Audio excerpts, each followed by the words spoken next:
নমস্কার, বিদ্যুৎ নতুন আরেকটি ভিডিওতে সবাইকে অনেক অনেক ওয়েলকাম। আশা করছি সবাই খুব খুব ভালো আছেন, সাথে আমরাও বেশ ভালোই আছি। আগের দিন তো অনেক ঘোরাঘুরি করে আসলাম, আর সাথে একটা জিনিস খুব খেতে ইচ্ছে হচ্ছিলো, কিন্তু সেটা যেহেতু এখানে পাওয়া গেল না, তাই কালকে সেই ইচ্ছেটা আজকে পূরণ করা চলছে। মানে বানাচ্ছি এখন ভেজিটেবল চপ, যেটা আমাদের ওদিকে সহজলভ্য ব্যাপার, কিন্তু এখানে সেই জিনিসটা মোটেও সহজলভ্য না, আর এখানকার লোকেরা হয়তো সেটা জানেও না। নারকেল আর বাদামকে একসাথে ভাজতে গিয়ে নারকেলটাকে পুড়িয়ে ফেলেছি, মানে হালকা জ্বলে গিয়েছে। যাই হোক, ওটা তুলে এখন এগুলোকে ভাজাভাজি করছি, আর সাথে আবার ভুলে গিয়েছিলাম প্রথমে পাঁচফোড়নটা দিতে। তো আদা, কাঁচা লঙ্কা এগুলো একটু ভাজা ভাজা হয়ে যাওয়ার পর তারপর পাঁচফোড়নটাকে দিয়েছি।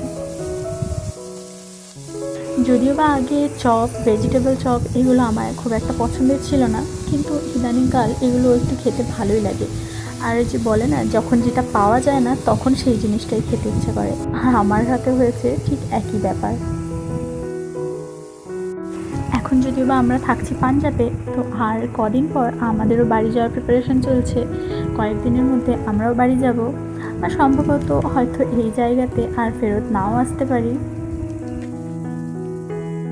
যাকে সবজিগুলো তো বেশ একটু ভাজা ভাজা হয়ে গিয়েছে, অল্প জল দিয়ে এটা একটু ঢেকে রেখে দিই, কারণ বিটরুট আর গাজর এরা এমন সবজি যে তাকিয়ে থাকতে ভালোবাসে।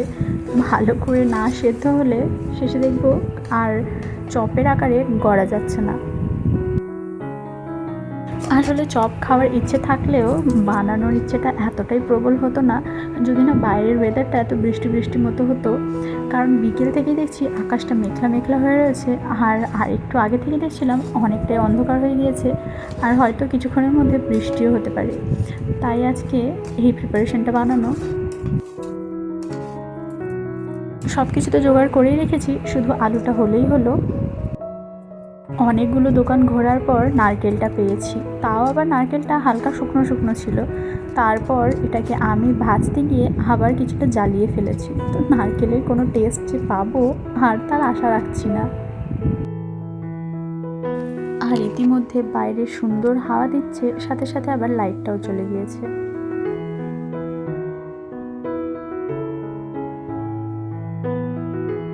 তো যাকে সব কিছু তো প্রায় রেডি, এবারে শুধু এগুলোকে চপের আকারে গড়বো আর প্লেটের মধ্যে সাজাবো।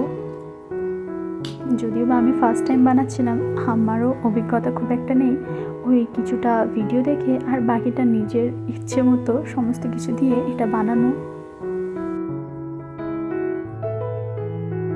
যতক্ষণ আমি এগুলো বানাচ্ছিলাম ততক্ষণে তিনি এসে হাজির, আর এসে ইতিমধ্যে কিচেনে এসে তার কারুকার্য করা শুরু করে দিয়েছে।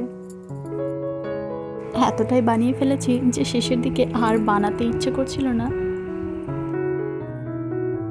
আর যেগুলো বানাতে ইচ্ছে করছিল না সেগুলো সে তার মন পছন্দের শেপে গড়ে নিয়েছে। তো অ্যাট লাস্ট সবগুলো বানানো কমপ্লিট, এগুলো যেগুলো আমি বানিয়েছিলাম। আর তার সাথে আরও একটা রয়েছে নতুন চমক, তার নতুনত্বের টাচ তো সব জিনিসটাতে রাখতে হয়, তাই সেই জন্য এরমভাবে বানানো। আর যখন বানিয়েই ফেলেছি এতগুলো, তো ফেলে তো আর দেওয়া যাবে না, তাই আজকে রাতের জন্য আমাদের ডিনার হচ্ছে মুড়ি আর চপ। এগুলো ভাজতে ভাজতে বেশ অনেকটাই সময় হয়ে গিয়েছে, ঘড়ির কথা তো খেয়ালই ছিল না, আর এত সুন্দর গন্ধ বেরিয়েছে যে আর দেরি করা যাচ্ছে না। তো দুজনের খাওয়ারও বেড়ে নিয়েছি, ভেজে মুড়ি আর চপ, সাথে একটু শসা পেঁয়াজ কুচিয়েছিলাম আর গাজর। তো আজ আসি নতুন আরেকটি ভিডিওতে, সবার সাথে আবার দেখা হবে। সবাই খুব ভালো থাকবেন, সুস্থ থাকবেন, দেখা হবে পরের ভিডিওতে। Bye bye.